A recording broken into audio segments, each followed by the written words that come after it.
অবশেষে রহমতের দিনগুলো চলেই আসলো। আসসালামু আলাইকুম, কি অবস্থা সবার? আশা করি সবাই অনেক ভালো আছেন। রমজানের প্রস্তুতি ৩ নাম্বার ব্লগ নিয়ে চলে আসলাম। ইনশাআল্লাহ আগামীকাল থেকে রোজা। আজকে তো ১ম রোজা হয়েই গেল। তবে এই ব্লগটা হচ্ছে গতকালকের, যার কারণে আমি আগামীকাল বললাম।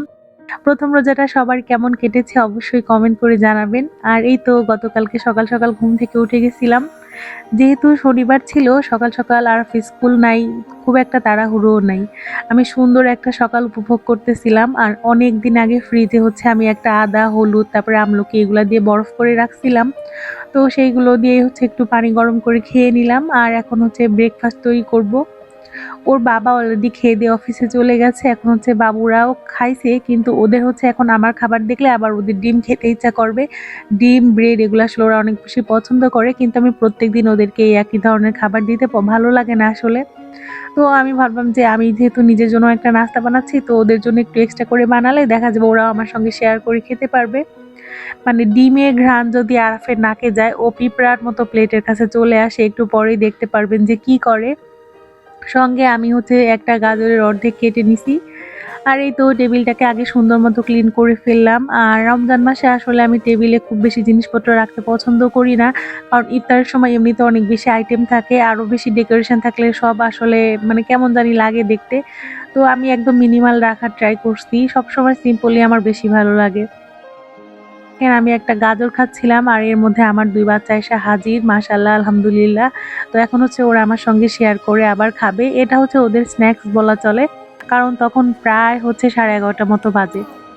তো দুপুরবেলার মানে দুপুরের খাবার আর সকালের খাবারের আগে তো এমনিতে ওদের একটা স্ন্যাক্স থাকে। তো ওইদিন হচ্ছে আমার সঙ্গে ওরা সকাল সকাল ওইভাবে স্ন্যাক্স করে নিয়েছিল।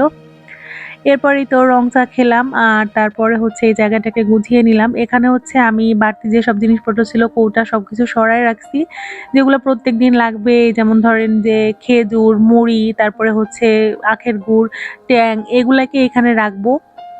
বাড়তি কোনো কৌটা এখানে আর রাখবো না, সব সরিয়ে ফেলছি। আর এখন হচ্ছে এখানে আমি গরম মশলাগুলোকে রেডি করে রাখতেছিলাম। একটু পরে আমি রান্নাও করব। তার আগে ভাবলাম যে কৌটাগুলো সুন্দর মতো ক্লিন করে এরপরে জায়গা মতো রেখে দেই। যাই হোক, এরপরে হচ্ছে আমি এখানে গরুর মাংস বসাবো প্রায় ৩ কেজির মতো। তো আমি এখানে বড় একটা হাঁড়ি নিয়ে নিলাম। আর এখন মাংসটাকে আমি হাতে মেখে রান্না করব, যেহেতু একটু পরিমাণে বেশি। আর আমরা তো মানুষও কম, তবে একটু বেশি করেই রান্না করব, কারণ হচ্ছে নেক্সট উইক থেকে আরাফের স্কুল। নেক্সট উইক বলতে কি সোমবার থেকে স্কুল শুরু হয়ে গেলে আমি আর ঠিকমতো রান্না বাড়া করতেও পারবো না। সত্যি বলতে সকালবেলা ঘুম থেকে উঠে যদি মানে তাড়াতাড়ি ওঠা লাগে সেহরির পরে, ৭টা বাজে বাসা থেকে বের হওয়া লাগে। তো তখন দেখা যায় যে ওই সকালের এনার্জিটাই শেষ হয়ে যায়। পরে আর বাসায় এসে আমার আসলে মানে কেমন কি করব আমি এখনো বুঝতে পারতেছি না।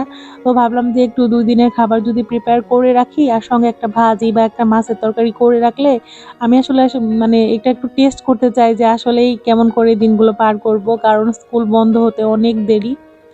তো যাই হোক, এই তো এখানে হচ্ছে আমি সব মশলাপাতি দিয়ে এখন মাংসটাকে সুন্দর মতো রেডি করে এরপরে চুলার মধ্যে বসায় দিব। একটা সংসারে খুঁটিনাটি কি পরিমাণ যে কাজ থাকে এটা আসলে মানে না করলে বোঝাই যায় না। মেয়ে হয়ে বড় হওয়ার একটা অংশ হলো আপনি ধীরে ধীরে আপনার মায়ের যে কষ্টগুলো, অজানা কষ্ট বা না বলা যে কষ্ট, সেগুলো নিজেই উপলব্ধি করতে পারবেন, আর তখন এত বেশি মায়া হবে।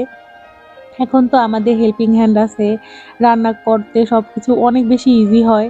আবার হেল্পিং হ্যান্ড ছাড়াও দেখা যায় যে ঘরের মধ্যে সবকিছু অনেক বেশি ইজি। মানে পানি থেকে শুরু করে গ্যাসের চুলা সবকিছু কত বেশি ইজি। অথচ আম্মুদের বেলায় কিন্তু এরকম ছিলও না।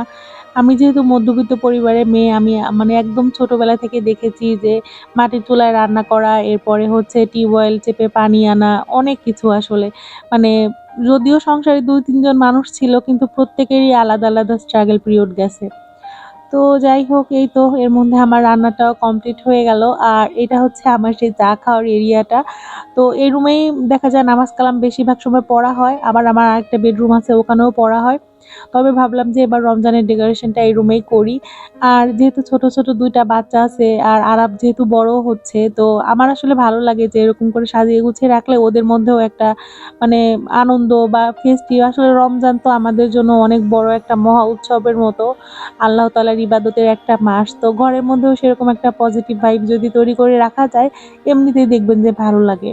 তো আগে যেরকম ছিল একটু খালি এদিক ওদিক করে রাখছি এই আর কি। এরপরে হচ্ছে ভাবলাম যে একটু গুড় দিয়ে চা বানাই খাই।